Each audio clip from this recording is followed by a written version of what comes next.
Тема «Ванзейская конференция» – это первая часть, всего их будет две. Думаю, данная тема будет о том, как принимались страшные решения в истории человечества и какие в дальнейшем были последствия после принятия таких решений. Ванзейская конференция была встречей высокопоставленных правительственных чиновников нацистской Германии и руководителей СС. Цель конференции, созванной директором Главного управления безопасности Рейнхардом Гейдрихом, состояла в том, чтобы обеспечить сотрудничество административных руководителей различных правительственных ведомств в реализации окончательного решения еврейского вопроса, то есть в реализации программы геноцида евреев. В ходе конференции Гейдрих обрисовал, как евреи будут собраны и отправлены в лагеря уничтожения, где они будут убиты. Дискриминация по отношению к евреям началась сразу же после захвата нацистами власти 30 января 1933 года. Насилие, экономическое давление использовались нацистским режимом для того, чтобы побудить евреев добровольно покинуть страну. После вторжения в Польшу в сентябре 1939 года началось истребление европейского еврейства, и убийства продолжились и ускорились после вторжения в Советский Союз в июне 1941 года.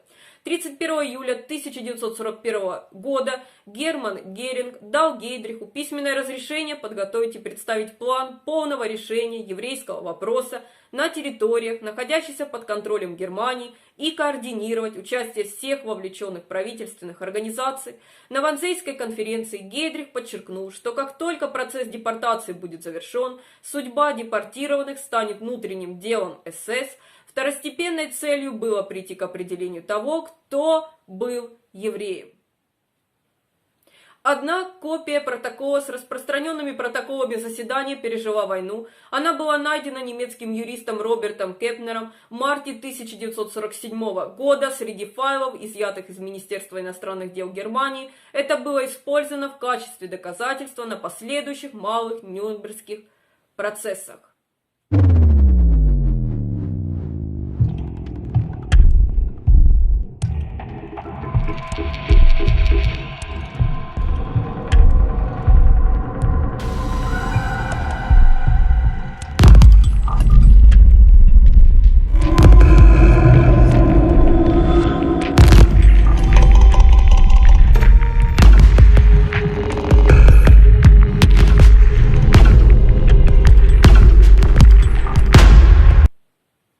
Узаконенная дискриминация евреев в Германии началась сразу после захвата нацистами власти в январе 1933 года. Идеология нацизма объединила элементы антисемитизма, расовой гигиены и евгеники, объединила их с пангерманизмом и территориальным экспансионизмом с целью получения большего жизненного пространства для германского народа. Нацистская Германия попыталась заполучить новую территорию, вторгнувшись в Польшу и Советский Союз, намереваясь депортировать или уничтожить проживавших там евреев и славян, которые считались низшими по сравнению с арийской расой господ. Дискриминация в отношении евреев, существовавшая в то время на большей части территории Европы давно, но вне закона, была кодифицирована в Германии сразу после захвата нацистами власти 30 января 1933 года.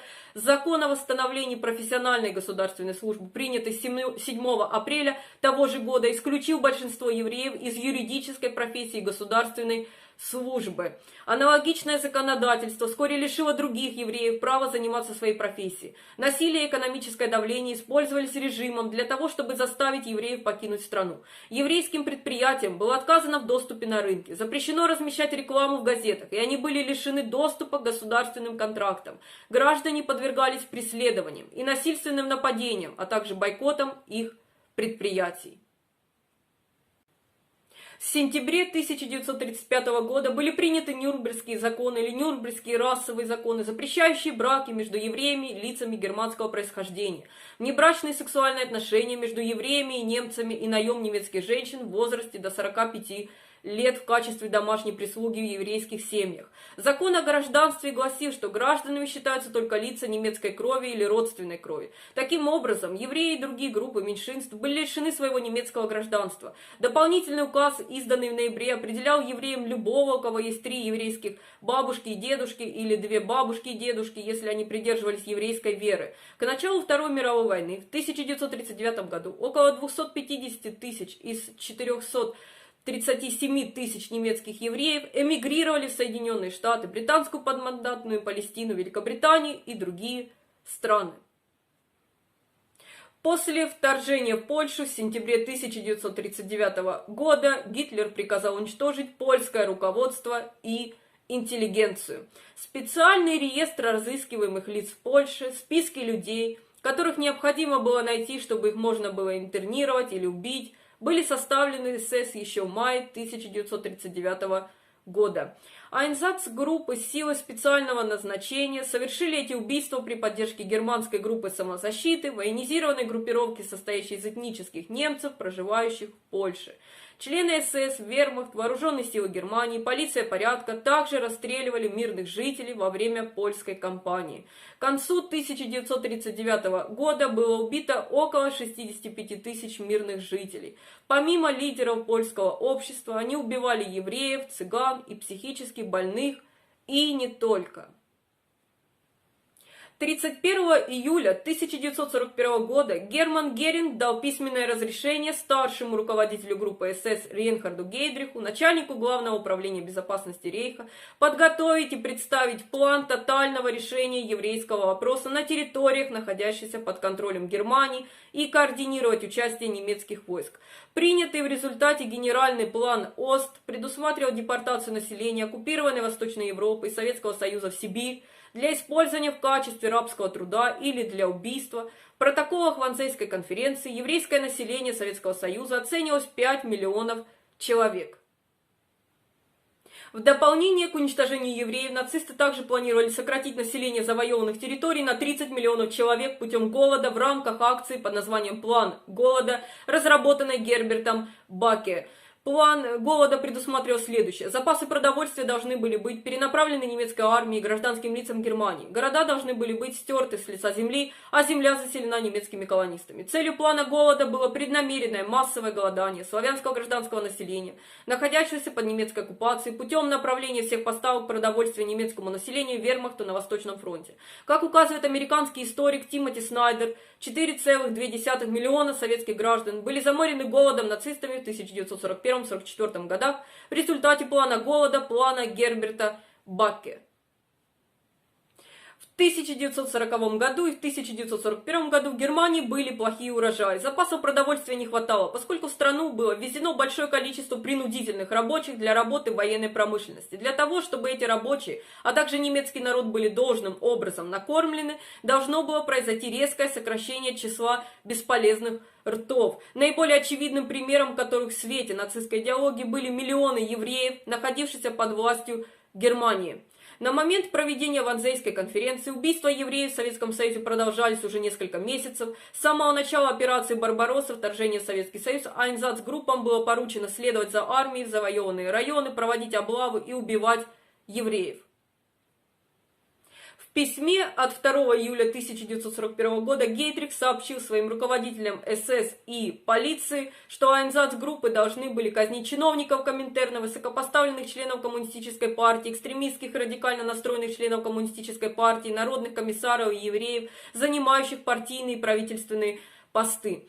Были даны бессрочные инструкции казнить другие радикальные элементы, саботажников, пропагандистов, снайперов, наемных убийц, агитаторов и так далее. Он проинструктировал, что любые погромы, спонтанно инициируемые оккупантами на завоеванных территориях, должны были тихо поощряться. 8 июля он объявил, что всех евреев следует рассматривать как партизан, и отдал приказ расстреливать всех евреев мужского пола в возрасте от 15 до 45 лет.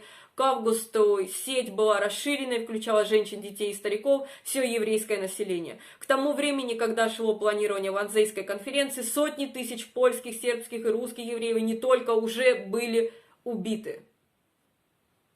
Первоначальный план состоял в том, чтобы реализовать генеральный план ОСТ после завоевания Советского Союза. Европейские евреи тогда были бы депортированы в оккупированные районы СССР, где они вкалывали бы до изнеможения при реализации дорожно-строительных проектов.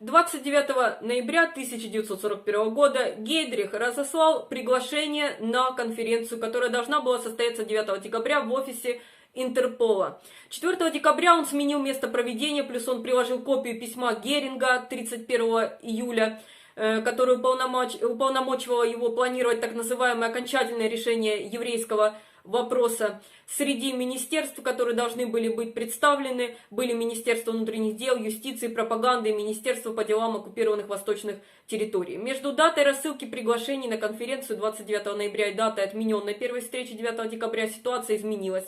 5 декабря 1941 года Красная Армия начала контрнаступление перед Москвой, положив конец перспективе быстрого завоевания Советского Союза. 7 декабря 1941 года Япония совершила нападение на Пёрл-Харбор, в результате чего на следующий день США объявили войну Японии, Германия объявила войну США 11 декабря. Некоторые приглашенные были вовлечены в эти приготовления, поэтому Гейдрих отложил встречу. Где-то примерно в это время Гитлер решил, что евреи Европы должны быть уничтожены немедленно, а не после войны конца, которой теперь не было видно. На совещании евреев канцелярии 12 декабря 1941 года он встретился с высшими партийными чиновниками и ясно изложил свои намерения. 18 декабря Гитлер обсудил судьбу евреев с Гиммлером. После встречи Гиммлер сделал пометку в своем служебном календаре, в которой просто говорилось: еврейский вопрос должны быть уничтожены как партизаны. Гейдрих решил, что евреи, проживающие в оккупированной немцами территории Польши, будут убиты в лагерях уничтожения, созданных в оккупированных районах Польши, как и евреи из остальной части страны. 8 января 1942 года Гейдрих разослал новые приглашения на встречу, которая должна была состояться 20 января.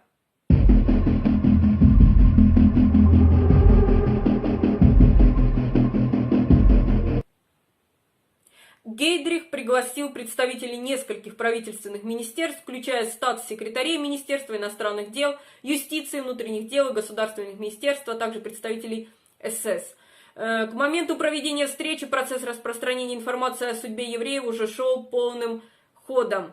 Из 15 официальных лиц, присутствовавших на конференции, 8 имели академические и докторские степени. Стенографические записи для протокола были сделаны секретарем Эйхмана Ингеборг Верлеман, а сам протокол позже был написан Эйхманом в консультации с Гейдрихом.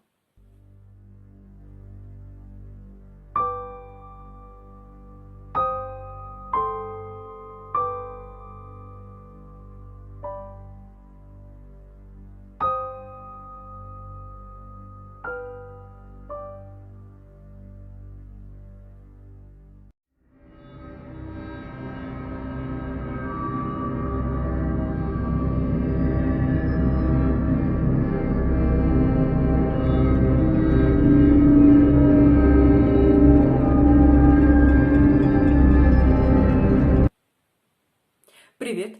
Я продолжаю говорить о Ванзейской конференции. Это вторая и последняя часть.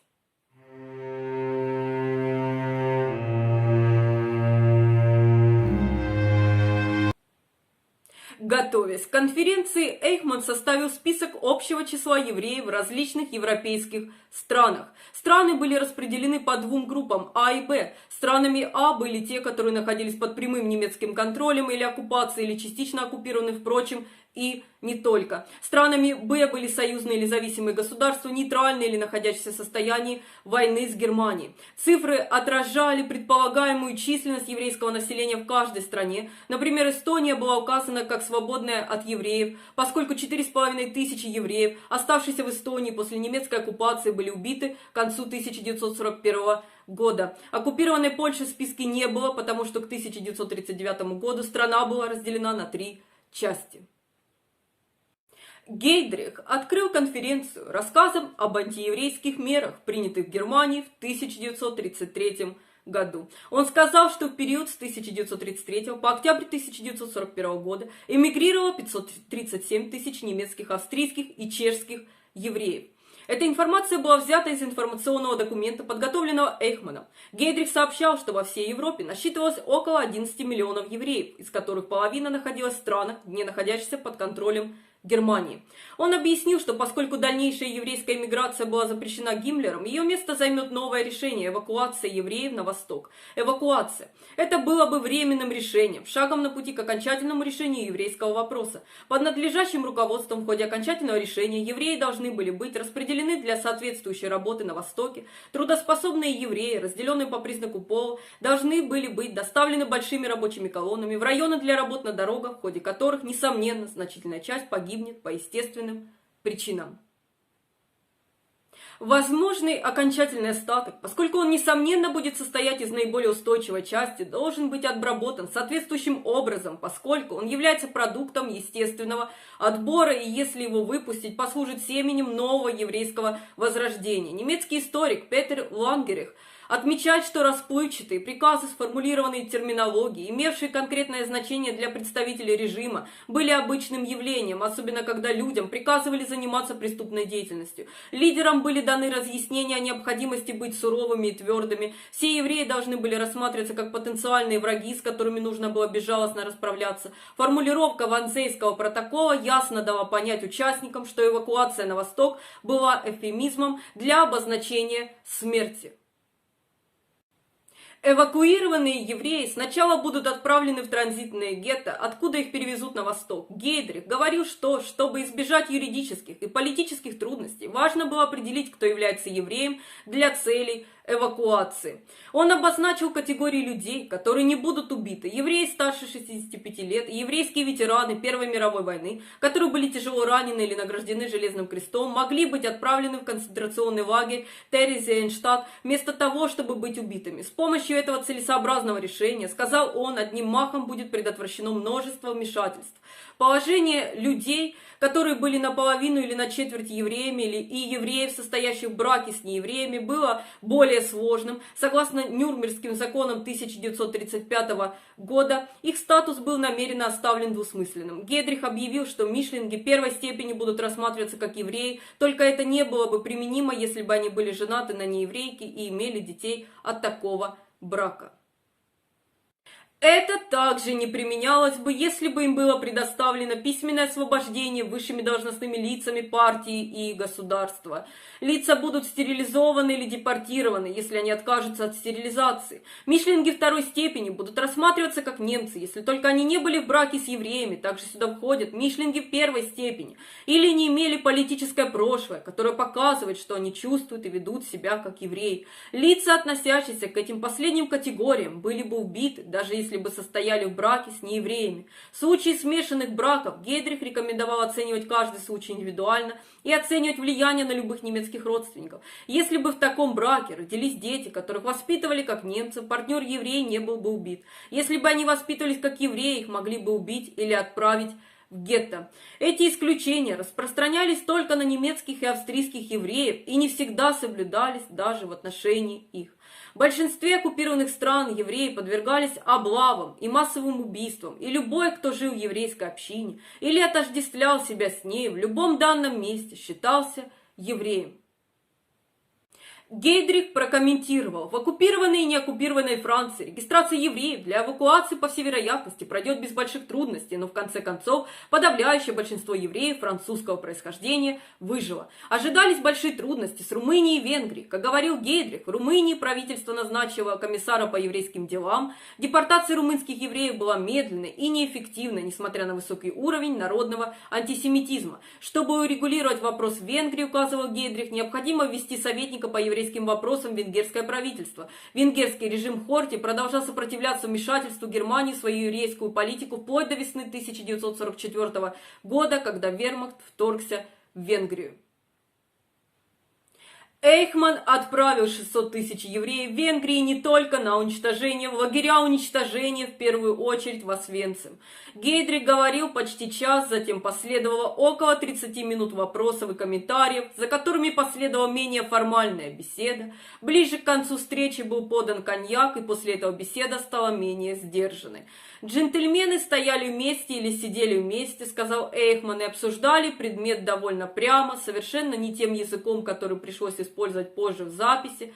Во время разговора они говорили о методах убийства, о ликвидации, об истреблении. Эйхман записал, что Гейдрих был доволен ходом встречи. Эйхман вспоминал, что он ожидал большого сопротивления, но вместо этого он обнаружил атмосферу не только согласия со стороны участников, но более того, можно было почувствовать согласие, которое приняло форму, которой никто не ожидал.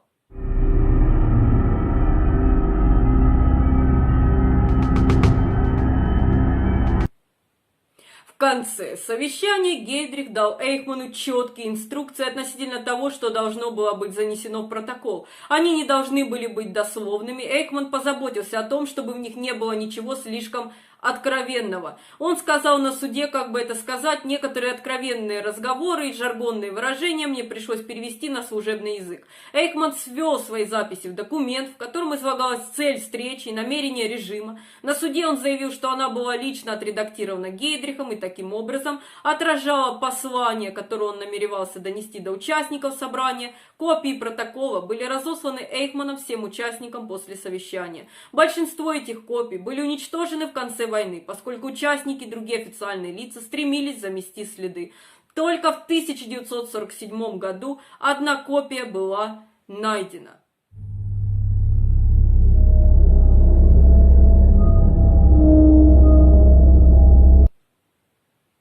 Конференция продолжалась всего около 90 минут. То огромное значение, которое придавалось конференции послевоенными писателями, в то время не было очевидно большинству ее участников.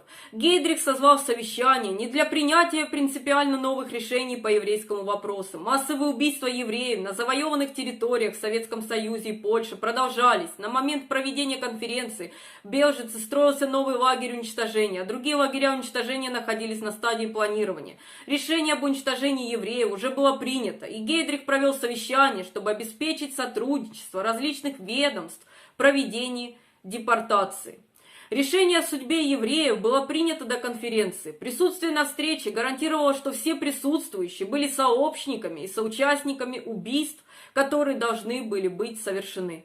Главной целью Гейдриха было навязать свою собственную власть различным министерствам и ведомствам, занимающимся вопросами еврейской политики, и избежать повторения возражений против депортации и геноцида со стороны его военных и гражданских подчиненных.